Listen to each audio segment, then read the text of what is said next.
All right, guys, welcome back to the show. It is September 29th here in this unseasonably warm, late September day here in the great state of Iowa. I'm Nathan Creeps, joined by my co-host, Mr. Bryce Borshaw. Big Daddy Bort. What's up, brother? How we doing? God, I had the best sports weekend of all time. I've got a couple notes on our little show notes here. But if you missed out on the sports weekend, I feel bad for you. Ryder Cup, Iowa and Iowa State played. Good games, too. Ohio State had a good game. Oregon, Penn State. I was in sports heaven this week. That's a bold statement after all of your teams you're really cheering for 0 for 3. I'm talking about the Ryder team, Yep. the Vikings, Yep. and the Iowa Hawkeyes. Yep. And if not for last night, my bet slips were about as bad as they could be because I bet on USA to win. I bet on the Hawkeyes to win. Iowa State kind of saved me, and the Vikings spoiled. But had a good night last night with the Micah Parsons return to Dallas and made all that cash back up. So all in all, a really good couch potato weekend. See, that's the worst part about going to Iowa football games sometimes is one, watch your team choke away a huge momentum season uplifting victory at their own stadium and then not be able to watch one of the greatest slates of sports history or for the year. So that sucks. I missed out on a bunch, but I was able to lounge around a little bit yesterday. I watched a lot of NFL and had Romeo Doubs first touchdown, baby. Yeah, dude. Dobbs and his big helmet have been maybe an easy target to find. I love those new concussion protocol helmets. They're awesome. Yeah, I guess we'll get into the Iowa game later. But how was the scene at Kinnick this week? Oh, it's always weird kind of going to like a homecoming game because every time Iowa has a homecoming game, it's versus like a shitty Maryland versus a shitty Northwestern team. But this time now you're bringing in one of the hottest teams in the country, Indiana, and when I go into these environments at Kinnick, I want like a striped theme, or a blackout. It just brings up the energy that much more. When you walk into Kinnick with like it's sprinkled like yellow black all throughout the stadium, it kind of lowers the atmosphere a little bit, in my opinion. But that being said, Kinnick was still loud and rowdy as it possibly could have been, and it just sucks that they couldn't chalk up the dub. But tailgate was a lot of fun. Weather was great, a little warm, but we had a blast.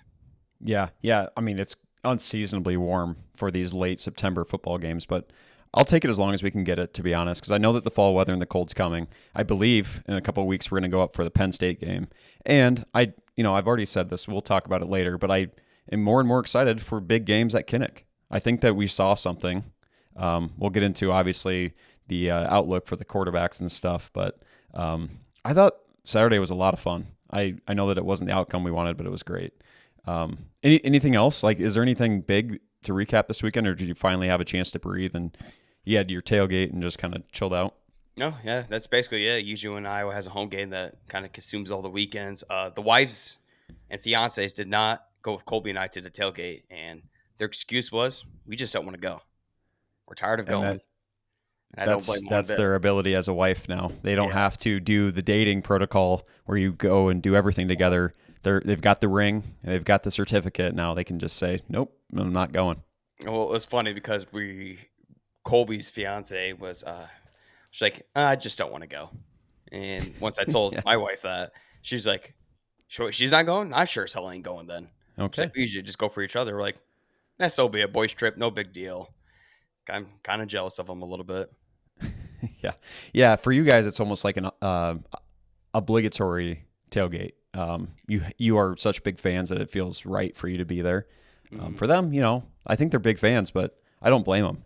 There was something about coming off of Vegas and a trip last week to Northeast Iowa. Just it felt good to sit, and I sympathize with the gals there.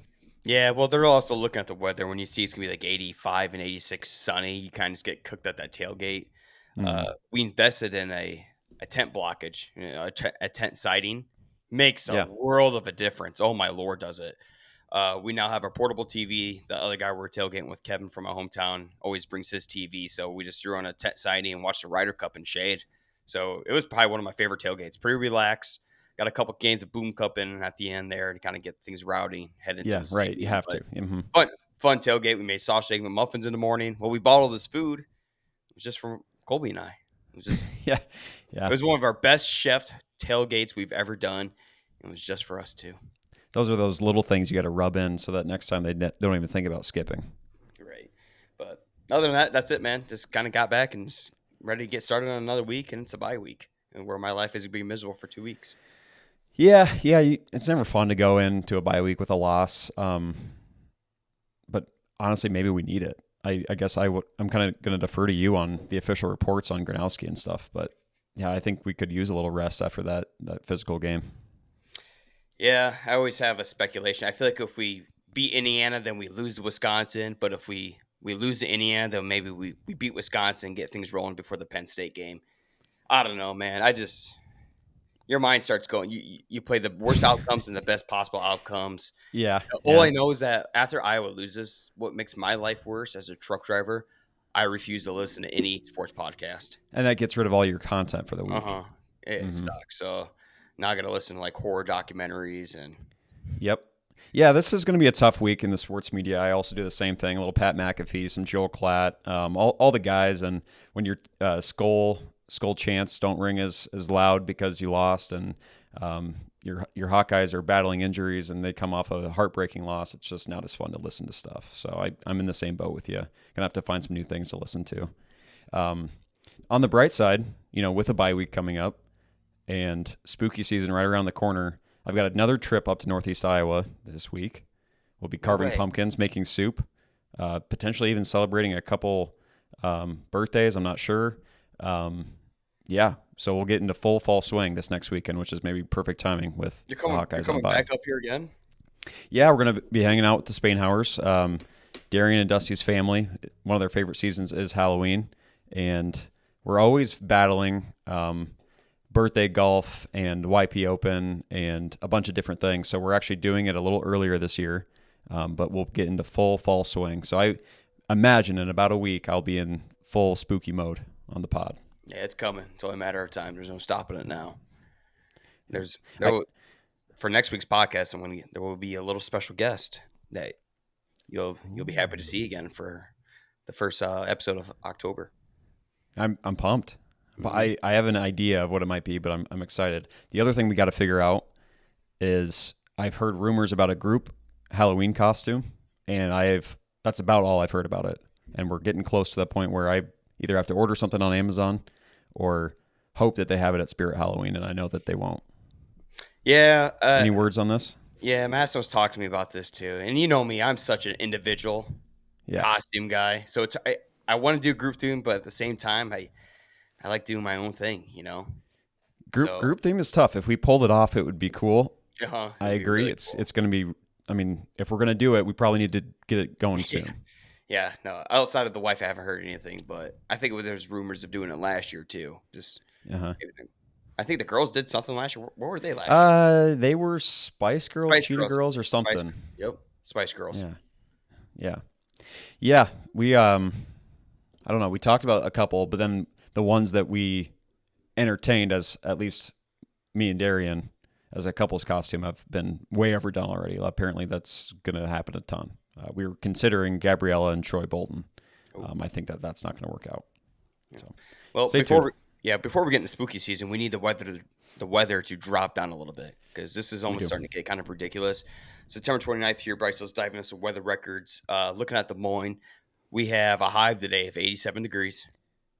What the hell is this about?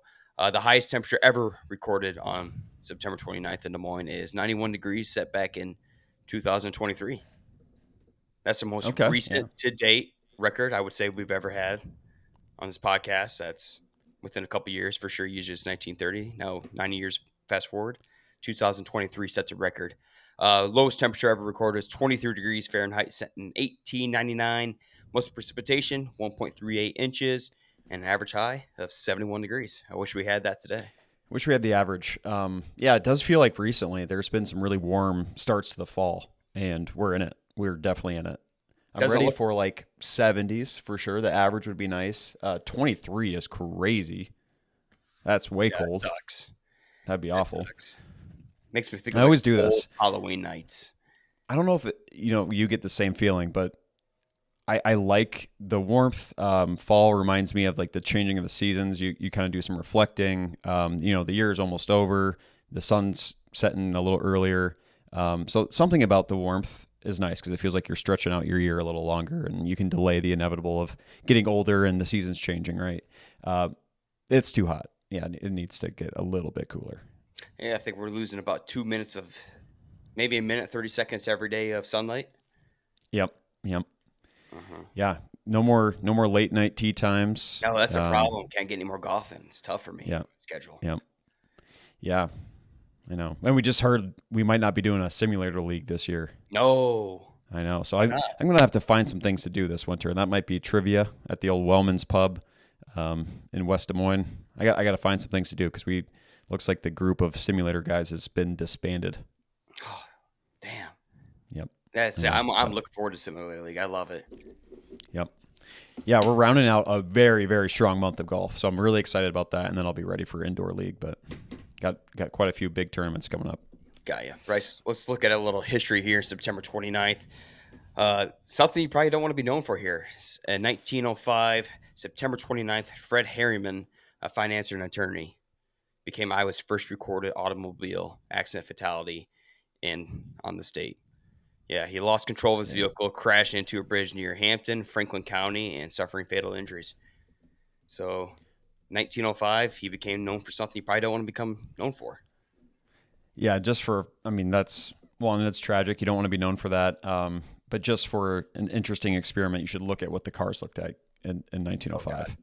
These things look like glorified strollers, little buggies. I'm guessing they weren't crash tested. And when was the airbag invented?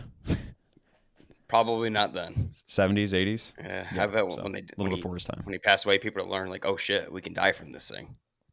I do think that would have been a really fun time to be alive in Iowa. I mean, I'm sure there wasn't a lot of paved roads, probably all dirt, Oregon Trail style. But it would have been fun to see the first couple cars roll through the state of Iowa. Yeah, I think I was looking a little more into it. I think this happened at nighttime too. So imagine the road conditions, nighttime, and did this thing even have headlights? I bet not. I bet you had a lantern at the front of the cars I'm looking at online here are just crazy. It's amazing to see how far we've come. But was he at the local pub? Could have been at the pub. You know how Iowa deer are, so good chance that there was one of those jumping in front of him. A lot of elements to work with in 1905 when you're driving the first Ford Model Bs. So our thoughts are with Fred Harriman and his family on this specific date. Bryce, big one for you here again. 1918, September 29th, was the birth of Gary Vermeer. Okay, Gary Vermeer was an important agricultural innovator and founder of the Vermeer Manufacturing. Was born in Pella, Iowa. Huge. Wild, right? Right? Tell me about this guy. What do you know about this dude? I don't know a whole lot about Gary, but the fact that we have Pella windows and Precision Pulley and Idler and Vermeer has kept that town thriving. And you can't ever overlook the importance of like having those businesses in town. Vermeer is such a cool story. They also employ, along with Pella, around I think 2,500 to 3,000 people in town, and they're international. Like you'll see these guys all across the world, and it's always fun, like seeing big dirt diggers. A lot of the times, if you've got to really move some earth, Vermeer is usually involved. So I don't know a whole lot about Gary, but I'm happy that he was around in Pella because he has really helped our town. Yeah, I'll say a huge staple to the Pella Foundation, and I love driving by that company every time I swing through Pella on my way to work or for work. All right, Bryce, trying to get the important stuff here, Iowa news, because this thing has been absolutely terrorizing my life, a lot of Midwesterners' life, and especially here in Iowa's life.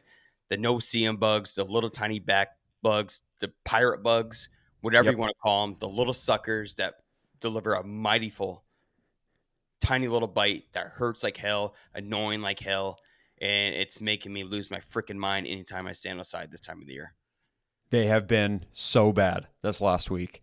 I actually had a worse experience last weekend when I was up in Osage. I came back just covered head to toe in little black bug bites, and they actually swell up pretty good. I don't know what these things are called. I actually looked them up. I, to me, this is like the true no-see-um. Little orange bug that you truly cannot see. Like it looks like the color of your skin. And these things are like almost just as bad. Um, You were in Osage too. That's like known for like the town of the trees, basically up there, or the wooded area up there too. So I mm-hmm. can imagine how bad. I've been to Osage one time and I golfed, and I remember how bad the bugs were. So I can imagine how terrible and infectious these little suckers are up there. Oh my God, dude, it was terrible. So what has brought this on the scene for you? So Obviously, I'm assuming you had an experience with them recently. yeah. So before I had the experience with them, I was talking to my mom last week, and she was on her way. No, she was at my nephew's football practice, and it was so bad at the practice that they had to call practice off. They and I'm like, damn, I'm like, they can't be that bad. Like, I know these bugs. She's like, I'm telling you. She's like, they just started harvesting up here, so that's when it usually kicks in. They Mm-hmm. start leaving the cornfields and they go look for other sources of food Yeah, and things to annoy. And the next day, I was like, all right, I'm going golfing. So last Tuesday, she's like, I'm warning you. I just stepped yeah. outside again. It's really bad. I'm like, oh, you're 2 hours away though. And sure enough, all the cornfields around the Dyke New Hartford and Foxbridge golf course are been combined. So I'm like, oh shit, this could be a warning. I didn't make it more than 20 steps away from the truck and have 10 bites already. Yeah. And no wind, and the temperature's been perfect where they're not dying from Mm-hmm. frostbite at night. So these suckers are thriving right now, and they've been absolutely atrocious. They're For a so bad. They truly were like it sounds insane to cancel a practice over, but it is that bad. So I went to the driving range I think on Tuesday or Wednesday night, and I'm like, why is there nobody here? Like it's 4:30, 5 o'clock at night, like right after work. It's always packed over in Waukee. Nobody there. And I took a step on the driving range and I knew immediately why. I had like 30 bites within 10 seconds. Like less than like 5 days after my first round of them. Yeah, they're terrible this year, and I think it's exactly what you're saying. It's the temperature. Yeah, I mean, I think their lifespans are like 4 to 6 weeks, but obviously that depends on the weather, and Yeah. it's just not getting cold enough at night where we can kill these suckers off. I mean, we're Mm-hmm. dipping down to maybe the 50s, and these guys are just they're thriving off of it. And God, what was I gonna say? So I went for a bike ride yesterday. Just got torched, and I had to cut my bike ride in half, come back home. And oh yeah, the worst part about these things, bug spray doesn't work on these suckers. No, it doesn't work. They go right through you. Yeah, even like I was using the bug soother stuff, the company over in Cedar Rapids, and I mean, one, there's a lot less chemicals in that bug spray, but it didn't touch them. And No, I imagine, do you use like D off, like any of those?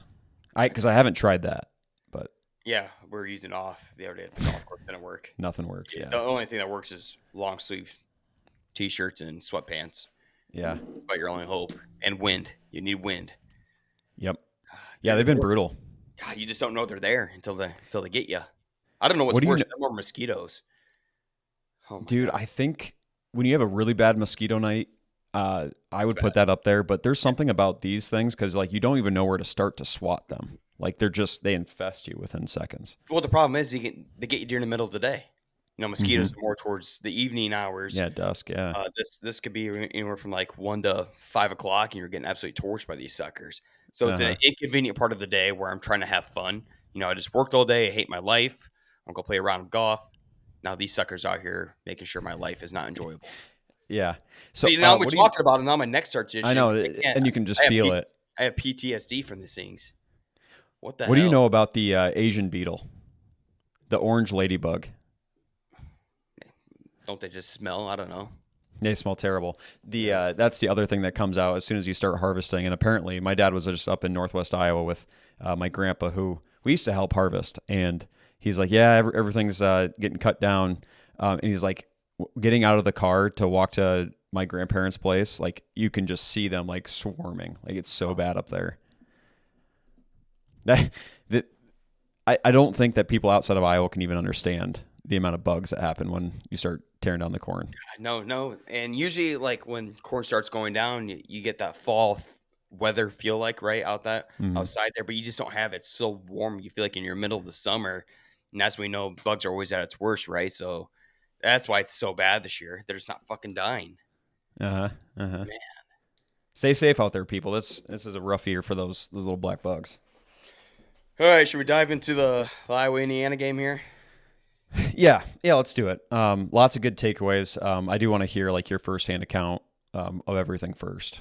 Yeah, so Iowa falls. Iowa comes up short against number 11 Indiana, 20-15. Before we get into stats here, the quick reaction to this is that the structure of this game was a recipe for Iowa victory, right? Yes. At Mm-hmm. Kinnick Stadium, minimal points were scored.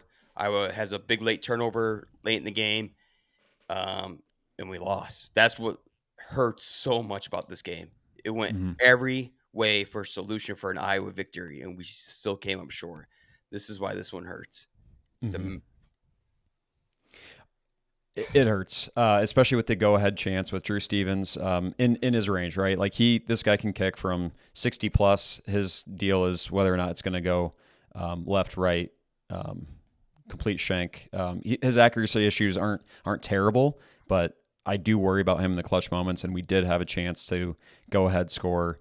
I'm not saying that would have put us over the edge. I mean, Indiana still would have had some time to come back and get a touchdown, but to have that pressure on you to know that you can't just win with a field goal is it's a big deal, and it is disappointing because it did feel like we made big plays all game. We hung in there after basically the worst start you could have, Yeah. and shoot, like you're at home, you have a good record against Indiana lifetime. I think that played a factor. I think that we were confident, we expected to win this game, but yeah, that hurts a lot. Iowa's got some curse when it comes to Iowa quarterbacks, whether they're shitty or they're getting injured. What Yeah. is going on? Why does this keep happening to us? Mark Gronowski he wasn't anything super sexy, but he was leading us in that game, right? Mm-hmm. Making the passes when he kind of had to make the passes. You know, anytime he's out in the field, Indiana's got to worry about the dual threat situation. And we lose them in crunch time with 10 minutes left to go in the fourth quarter. And Hank Brown comes in and off that interception, which we thought loudest I've ever heard Kinnick in a long time. And we thought we had a pretty good chance of winning this game, obviously. Mm-hmm. And you convert a first down, drain the clock even more, chip a field goal to win with maybe 40 seconds to go, really put the pressure on Indiana. Instead, we can't convert the first down, make it a long Yep. field goal. And by the way, there's situations going off the snap. And you've heard about this? No, I haven't. The holder laces out. The way that this guy's snapping the ball apparently is not traditional. How a long snapper should be snapping the ball. Listen to Tyler Kluver over at the Washed Up Walk-Ons talking about this, and clearly something's going on with the special teams kicking unit. I mean, we were talking about Drew Stevens being one of the best kickers in college football coming into the season, and he's made some, but he's also missed some too, and it's concerning. This is where You know, Iowa needs to win in these margins. I hadn't heard that, and that makes a lot of sense because, like, a lot of times, like, there's never a doubt in my mind that Stevens is going to have the leg for it, and then his accuracy hasn't been an issue. But then there's been those few moments, and that would make sense if the operation isn't clean. That throws off the whole kicker's mojo. So that's actually something to keep an eye on as the season progresses. But going back to Gronowski, that is such a blow. We've been struggling with our transfer quarterbacks getting hurt, but just you had seen immense strides forward. Like the confidence, the system was starting to click, and I think he managed the game perfectly. Like we don't have star receivers. One of our best running backs was out for this game, and he, through all the adversity, had us in range to win this game. What is the outlook for Gronowski? It looks like not great. Is there any chance we get him back this season? Actually, I haven't heard anything too bad. Kirk said immediately after saying he's heard some positive things, and now you got 2 weeks to heal. I Mm-hmm. don't know. I don't really know the whole situation. I've been too pissed off to even look any farther into it because I swear to Yeah. God, there's some bad mojo going on with this, and I'm sick of it. It's rinse, wash, repeat. It's the same bullshit Yeah. every year. You just knew he was going to get injured too. That's the worst Mm-hmm. part about it. You knew it was only a matter of time. It's And the risk you take with a running quarterback too. That's always the downside. Like one, you have the escapability and the extra yards you can gain and the eluding the pressure, but you always do worry about them getting hurt. Worst nightmare comes true. I did look into it a little bit more. I assume we'll learn more throughout the press conferences this week from Kirk and the medical staff. But I'm in the same boat. I try not to look because I just assumed that if he wasn't able to return to the game, there's a good chance that he might miss consecutive weeks. Like you said, good to have the bye week, and I guess we'll see. But you hold Indiana to 13 points with 2 minutes left to go in the ball game at Kinnick Stadium. You have to win that game. Mm-hmm. Deshaun Lee was put out on an island once again, which every team is going to continuously do against this guy and torch this dude. And he gives up another massive late go ahead touchdown to Mm-hmm. Indiana. And that was basically it because you knew with a backup quarterback, we were not going to be able to drive that ball and score a touchdown. And it's the Yeah, worst no, part. It was like you watch other teams, it's like, oh, there's a chance. And you just have to sit there. I'm sitting and kick. We were one of the last few hundred people leave the stadium. I was so dejected after that loss. It hurts. That way, it just hurts the way we lost yeah, that game. And Iowa now yeah. falls, I think, 11 straight to ranked teams. 11 straight losses to ranked teams, and we got it. Iowa, Penn State, and Nebraska has some serious monkey on their back that we cannot lift off our shoulders. Yeah, no doubt. Yeah, James Franklin has an issue for sure. That starts to feel like a curse. I do want to go and shift a little bit to the positives of the game. Illinois, in a similar situation, I guess they had to go to Indiana. Significantly higher ranked, much more hype. Gets beat by 60 plus the week before, and this Iowa defense stepped up and held base. I mean, I want to say 13 points. It was 20 at the end of the day, but aside from one lapsed judgment call and interception right away and to start the game, and it starts Indiana at the 30-yard line. Our defense played phenomenal. Yeah, and you can. I totally agree. You could argue that first 7 is not even the defense's fault. I think that they played an outstanding game and had it. Let's say Gronowski's not hurt, and we go and bring this entire squad into Wisconsin in 2 weeks. I think that this is a very positive narrative. Obviously, like that throws a whole wrench. I don't know if we can win a game with Hank Brown. He did not look comfortable at all back there. But I felt really, really good about how we played overall, and I thought it was like way more fun to watch than I expected.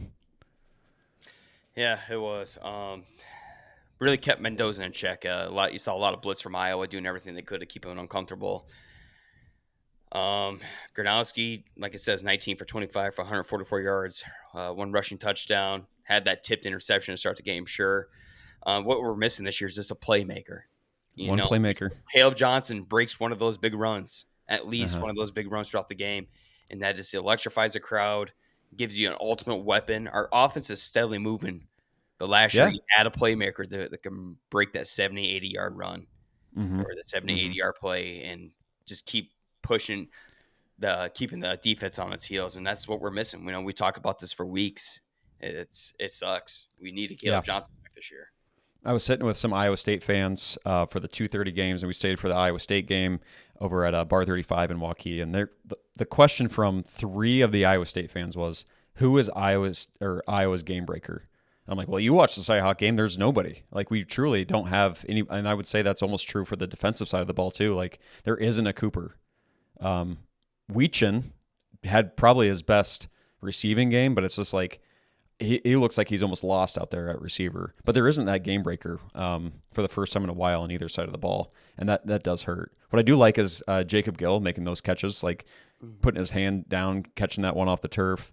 Like they're doing what they can.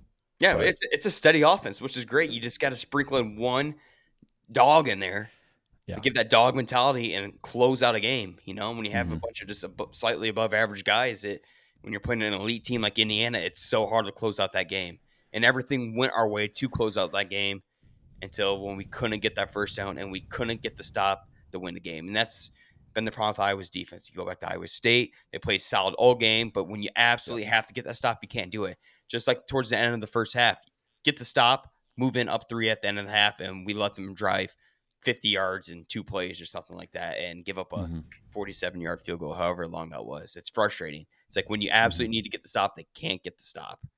Yep. So as you look ahead, obviously bye week and Wisconsin and Penn State to follow, where's your head at with Iowa football, and where do you see them? Like, what's the most successful route that they can take? You gotta electrify the crowd. Go take care of business against Wisconsin. Move the 4-2. Come back. You have Penn State at home. Okay. And they're beatable. Drew Allar's not that good of a quarterback. The guy makes mistakes. I trust Iowa beating Penn State way more than I trust Iowa beating Oregon. That's for damn sure. You got to get one of the two. And, the season's basically over when it comes to college football playoff, unless you somehow go undefeated here the rest of the season, which is incredibly unlikely. Just That's it. You're just looking forward to being Penn State or Oregon, which kind of sucks. Yeah, yeah. I think, truthfully, a successful season would be, obviously you need to beat Nebraska, Mm-hmm. and nabbing Penn State or Oregon. That would be sweet. That would be awesome. Like one of those games would bring life back into this program. And you probably still have the top conversations about Kirk leaving and all this stuff. And there needs to be something different with recruiting because we're not level par with a lot of the top 5 teams in this division. It's too bad because you look across the board and you got a pretty solid team. You're just missing that one star player. That's all it takes sometimes. Yeah, man. After Caleb Johnson's year so far in the NFL, I wish he would have fucking stayed. Not looking good for him right now. It's been He's rough. sure he got signed to a contract, but damn, maybe could have got a bigger one next year. Well, Bryce, we've entered the cyclone era, and we've known this. It's Mm-hmm. only becoming more evident as we move forward in each of the last 2 seasons. Iowa State continues to get the job done as they rout the 3-0 Arizona Wildcats. What was the final score of that? 39-14, and this game was just never close. Never close. I was originally worried about the opening Vegas spread. After 2 possessions, I doubled down on Iowa State minus 12.5. It looked like Oregon or Arizona had not played a lot of football. I didn't look at who their previous opponents were to get to 3-0. They did not look like a great team, but Iowa State maybe just made them look that way. They were in complete control the entire time. Yeah, I remember talking to Mason about this. I can see Arizona coming.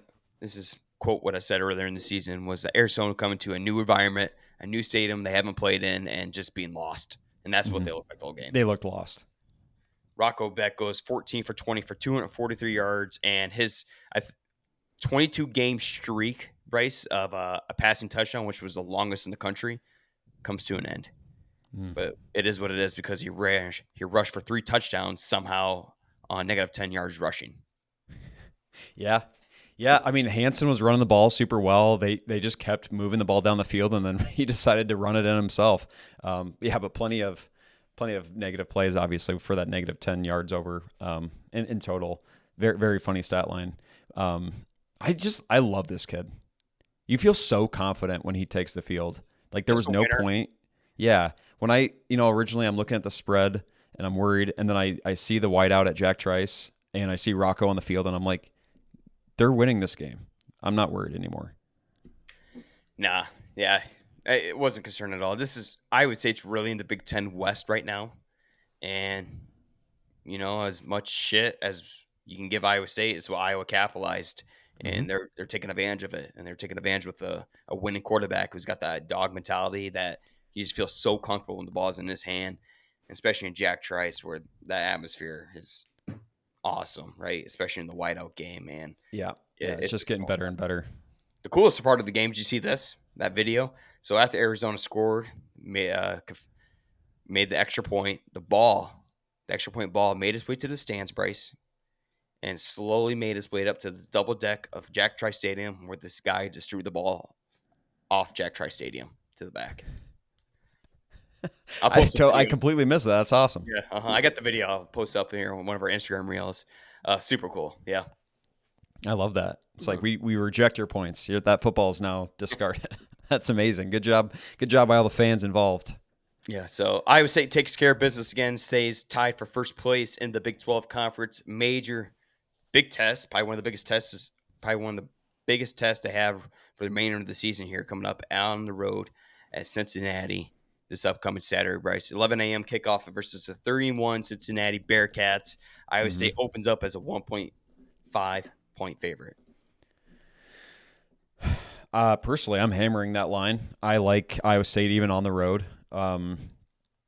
I don't know exactly what Cincinnati is doing this year, but I know that they've had their ups and downs the last couple of years, and I don't think there's anything stopping this Iowa State wagon except for potentially Arizona State when they host on November 1st, and then following that TCU game. At least early on in the Big 12, I haven't seen anybody that's going to threaten their chances. What's your thought going into this game? This is a trap game for the first half.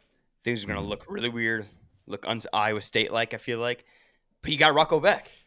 If you don't have Rocco Beck, I'm picking Cincinnati here, and there's no doubt about it either. But now you got Rocco Beck. He just knows how to win a game in these weird situations, right? So Iowa State was so accustomed to losing in previous years. these quarterbacks didn't know how to win these weird trap games. But now that you got a winner, that it doesn't. It's incredible how much confident you feel going into these strange situations against a Cincinnati team who's coming off a pretty big win against the Kansas Jayhawks at Kansas.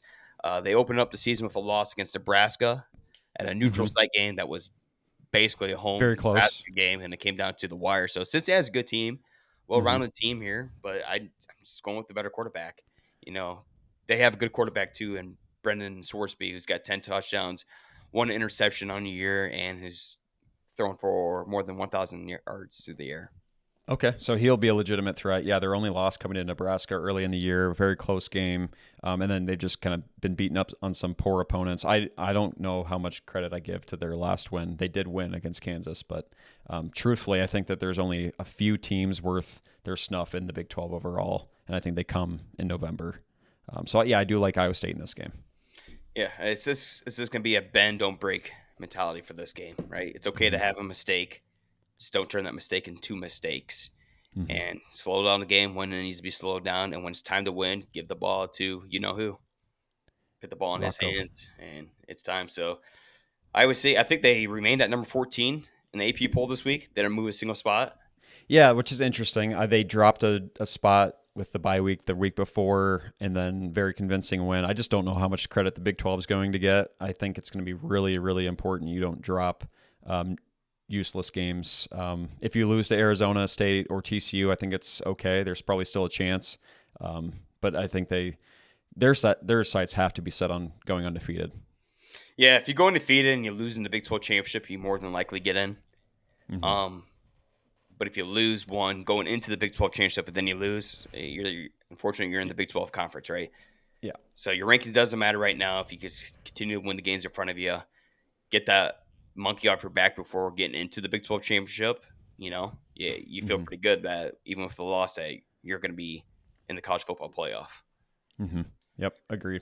We're going to get into our top 5 segment of the week. We're going to be ranking our top 5 most up-and-coming towns here in the state of Iowa. Any specific criteria you went off about ranking your list? A lot of it was population growth, Yeah. and then some opportunities, some entertainment, places that I would maybe consider living because the vibes are high. I like that. Maybe some criteria that would keep your town off my list was part of the Des Moines suburbs. You could do your own ranking for the Des Moines suburbs itself because literally every single one of those towns are deserving of being on this list. So I'm dodging the obvious and kind of doing a little more farther reach about some towns that are kind of spread throughout the state of Iowa instead of just reaching the Des Moines suburbs. Love that. You'll compliment me. You'll see some Des Moines on here. You'll also see a little Eastern Iowa theme. I like that. So my favorite part of the state is right there in Eastern Iowa. Bryce, I'll go ahead. I'll start with my number 5. I'm going to throw a curveball at you here. This town's kind of received some flack on the podcast a little bit. Okay. It's a bigger town. It's Sioux City, Iowa.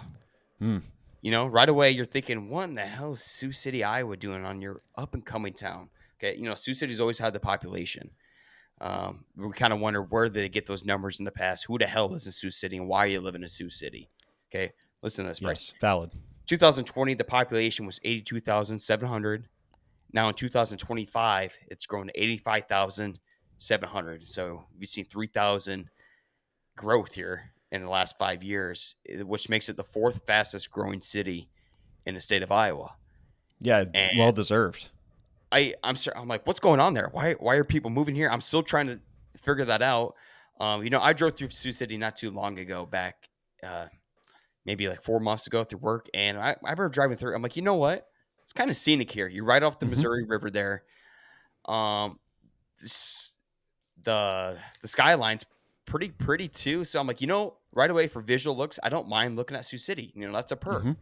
And now you're hosting state baseball. My sister with her 20 kids, they have a lot of traveling basketball tournaments, and she says her favorite venue that she goes to is in Sioux City. It's got the best basketball venue. They're selling alcohol there. They're providing entertainment, and things are happening in Sioux City. It's still on Discovery. That's why it's my only number 5, but something's happening there for 3,000 extra people to establish their new lives. Yeah, Sioux City gets a ton of hate. I grew up visiting K through 5 there, and I always had a good time. Back in the day, it was the mall. You're not too far away from Lamar's and Blue Bunny. At least it was on our trip from Sioux Center to Sioux City. I think Sioux City is an underappreciated big town. Yes. I'll start us off with Grimes, and I know that you kind of avoided the Des Moines area. For me, it's inevitable. It's in my face every single day, and the amount of things that I'm seeing pop up around our location in Waukee and the surrounding area is insane. Grimes, their biggest hurdle was the name. You have pretty much the world against you when you name a town Grimes. It sounds like grime. It sounds like dirt, but they're growing quickly. 3.1% growth rate the last 2 years, and tons of fun stuff. You got the trampoline park. You've got high-speed go-karts, Beaver Creek golf course. You got a lot of stuff to do in Grimes, and even better food scene popping up there. So that is a place I would definitely consider moving, and I think will only continue to go this way. Yeah, and that being said, this is what scares me about these areas outside of Des Moines. They're growing too fast for their infrastructure, right? Mm-hmm.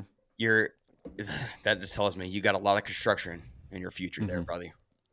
Oh yeah, You're gonna have Grimes is interesting. I think they're a little flatter than where we're living at in Waukee. It has been a logistics nightmare by us, but Grimes has a lot of open fields, a lot of room to make roads and everything a little bit more accessible. Yes, currently 141 is abysmal to drive, but I feel like that will be 1 to 2 more years max. But yes, yeah, great point. I'll circle back with a town that I've not spent a lot of time in, only a little bit because I have some relatives in Cedar Rapids, Ely, Iowa. I believe just north of Coralville, Iowa City, in between Cedar Rapids and that area, growing very, very quickly.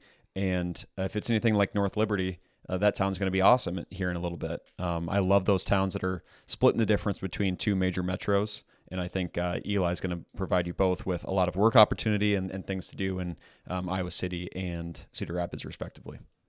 Shout out to Eli. Bryce, my number 4 is my current hometown, Hudson, Iowa.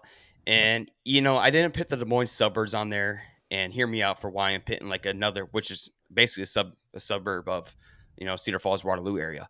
But the Cedar Falls, Waterloo area is big enough to where you have all your entertainment, your necessities, on your resources. But at the same time, it's also not big enough to where traffic is an issue. That is huge to me. I like my freedom. I like my space. And Hudson is that, man. I'm Hudson is 2 good. 2 minutes away from Target, but I'm still in Hudson, and I love it. I love the up and coming neighborhood I'm in. It's growing incredibly fast. Population in 2020, Bryce, was 2,473 people, and we've climbed up to 2,924 here. Then 2025, so it's not growing incredibly fast, but at a steady pace, and that's good. That gives you time. I would think that it keeps going too. I think Cedar oh, Falls is going that way. It definitely that is. Seems like you could talk about Denver and the same. You're a big fan of Denver, so am I. Honorable mention. Yeah, they were honorable mention for me too. I think if you go North Cedar, Denver, Janesville, up into Waverly, those are great towns to live in. Like I think that there's industry. You have access to Waterloo and Cedar Falls. Like you go north, you go south, where you guys are at. Those are great parts of Northeast Iowa. My number 3 coming at you, Cedar Falls. Cedar Falls. It's been on the up and coming for many years now. This isn't something new that has happened overnight. Everybody knows it. The population isn't growing rapidly, but it's up there. And the biggest thing about Cedar Falls being on my list, Bryce, at number 3, is the downtown district. All the entertainment we talked about multiple times on the show, closing off Main Street. They're doing innovative things to keep the area active. And man, is it active! And the people here love having a good time. And the best part about it is that I'm not fighting 200,000 people in Des Moines going downtown and finding parking and stuff like that. If I'm finding parking, I'm walking a couple of blocks. No big deal. Yeah, I mean the boutique shopping, the restaurant scene, the bar scene. You love what the Harmonic Group has done with Tap Tap and Roxy and Martini Bar and everything going on there. Like you just have a very nice. If you want to have like a weekend trip, go down to the Cedar Falls Main Street and you'll find about everything you want: shopping, bar life, restaurants. It's truly one of the best main streets I think that there is in the state. We've talked about it a ton. And I'm seeing that the infrastructure is ahead of its time. Still, it's not perfect, but maybe I can't remember 7 years ago they completed the big overpass up at the Target area. Remember that was just like a 4-way stop. How unbelievable that would be nowadays if you're trying to go to that intersection. They got ahead of their time. They got that completion done within like 2 to 3 years. The next step would be the farther north, the Green Hill exit off the interstate, where they'll have to do Yep. another overpass. And I think they're starting that construction in 2026. And after that, hey, let's go. And a Yeah. brand new massive high school built right next to you and I. Crazy that they Yeah, built right next that's to going to be us too. huge. I know that that was long overdue. But I tell people all the time, if you are a UNI Panther and you haven't been back to Cedar Falls in a while, it's a much different experience even for Mhm. us, 7, 8 years later. And obviously very different for people like my parents who graduated in the 90s. But if you Just haven't had been to Cedar Falls yeah, recently, it's worth a trip. just had the same conversation with a UNI grad from 2014 at a tailgate this year. She's like, Yeah. "What's different?" I'm like, "I'm telling you, the downtown Main Street's way different than probably what you're used to." So things Yep. have definitely changed and for the better. Yeah. My number three is going to be a town that I have some relatives in as well. It's a town I grew up playing against in high school sports, and it has changed dramatically. Bondurant, Iowa, another Des Moines suburb.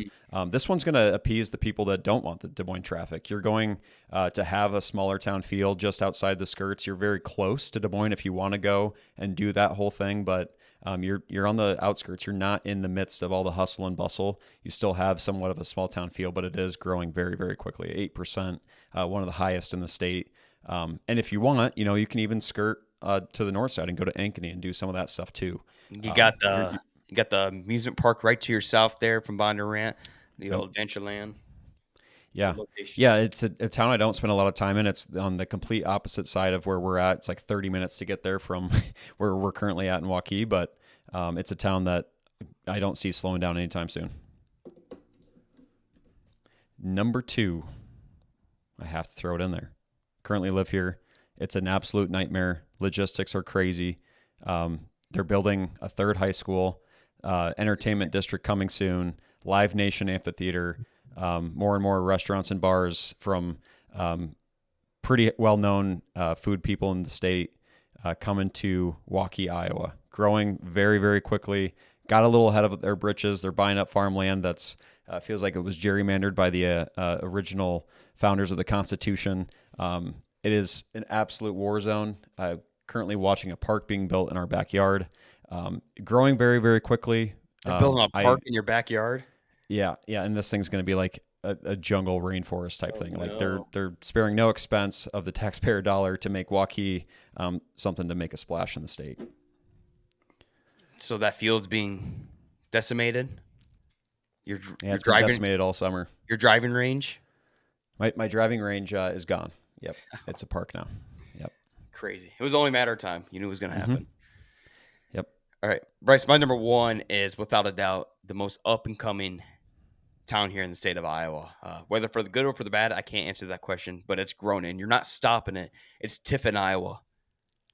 My old hometown I lived in for about a year, just west of Iowa City. There, Bryce. Yep. The 2020 population was 4,620 people.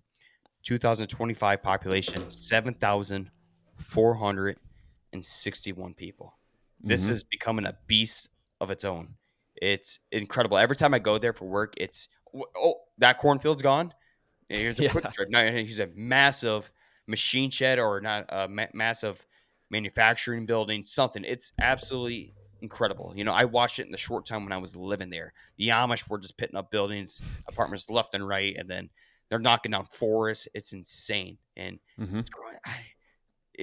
It's almost weird. It's just a weird town. It's nothing but just like brand new modern buildings, and what they're missing is entertainment. They have an old Main Street that's not Yep. built to provide for the 7,461 people there. So Mm-hmm. that's why I said for the good, for the bad, kind of, yeah. Sure, now they got a Top Golf type or pin seekers, whatever you Yeah. can Pin call it. seekers. They're Mm-hmm. going to need to add more shit there. That's for sure. Yeah. Yeah. I don't spend a lot of time there, but it's one of those towns that I would drive through growing up. And it was one of those you could easily ignore. It's very hard to ignore Tiffin these days. I believe they have a new high school. No, No, no, is that Clear Creek, Amana? it is. It's CCA. Yeah, yeah. For all those Eventually, they're reasons going that to you, have to. There's no way you could support that many kids in that high school with a 3,461 bump in your population in 5 years. Yeah, Nate, for all those reasons, they made my number one too. Oh, I drove through there again not very long ago, and it's changed within the 2 years that I last saw it. Like the growth is inevitable, and it sounds like a lot of the like the doctors, nurses, and everybody from the University of Iowa are going over to that direction a little bit too. So I don't. I think that was a great number one, and for that same reason, it made mine as well. yeah, we just got to see some entertainment happen in that Yeah, town. And that's a really interesting issue for some of these towns that are growing really quickly. Waukee has that same issue with the original town square that really you can't do much with. I think how are you going to entertain your people? The people need to be entertained before bad things happen. Right. So all the entertainment around here is we don't have enough bars. Yeah. They had the Back Burner. One of my favorite bars in the state was the Back Burner Bar and Grill. Every Friday was karaoke there. Yeah. Loved it. But you walked in, it was a small town feel. I'm like, this is the only freaking bar in town? Mm-hmm. Damn. Mm-hmm. Well, there's another one, but at least over here, they have to like build these districts like around town, which kind of takes away from like that central hub where it just is like nice to like get everyone together. But yeah, that's an interesting city planner issue that we'll have to watch and see. But yeah, Tiffin is growing quick. It's cool to see these towns emerge though in the state of Iowa. You think of when people on the outskirts of Iowa think of pretty entertainmentless, I would say. Not a lot going on there, but there's a lot of shit going on outside of like the metros of Iowa City, Des Moines, Cedar Falls, and now Ames too. Some of those small towns in the surrounding area. So it's cool. Imagine we're going to be in 5 years here. Mm-hmm. It's really cool. Yeah, I mean, I'm glad you mentioned Sioux City. Sioux City is one of those towns that's really easy to overlook. But Bryce, let's keep our eye on Sioux City here in the next couple of years. And hell, man, I don't know. Something about it intrigues me of Sioux City. Mm-hmm. You're not forgotten. You were forgotten at one point. You were on kind of the irrelevant list. Shame on us. Welcome back, Sioux City. Welcome back. It's glad to have you in the spotlight. We need some more Woodberries and Giselles coming out of Sioux City. That was the last relevant thing to come out of Sioux City. There's no doubt about it. Bryce, that was a solid list. That was one of my favorite lists we've compiled together. Plenty of options that were deserving of being on this list. Obviously, cut short with only 5 times ranking. So, hell, maybe we do this again in another year. See where things have progressed. I love that idea. I love watching the state of Iowa grow, and that's why we enjoy doing this podcast. Mm-hmm. We love the state. We love talking about the weird, cool things going on in the emergence and the progressiveness of towns and the population growth. We look forward to it. We take pride in those small little things. Yeah, I mean growth in general. Just come to Iowa and help us flourish because this is at the same time, stay out of Iowa. Yeah. Like don't go to like where I'm at, but like go to other places. Yeah. Great episode. It was fun. Good big week ahead, and I don't know. I don't even know what to think. I'm still in Hawkeye mode. I'm a little sad. Yeah, that sucks. Bye week, whatever. We'll get over it. Might be harvesting this week too, so that'll help get that will get the spirits up. Yeah. So, everyone have a good week. Thanks for tuning in.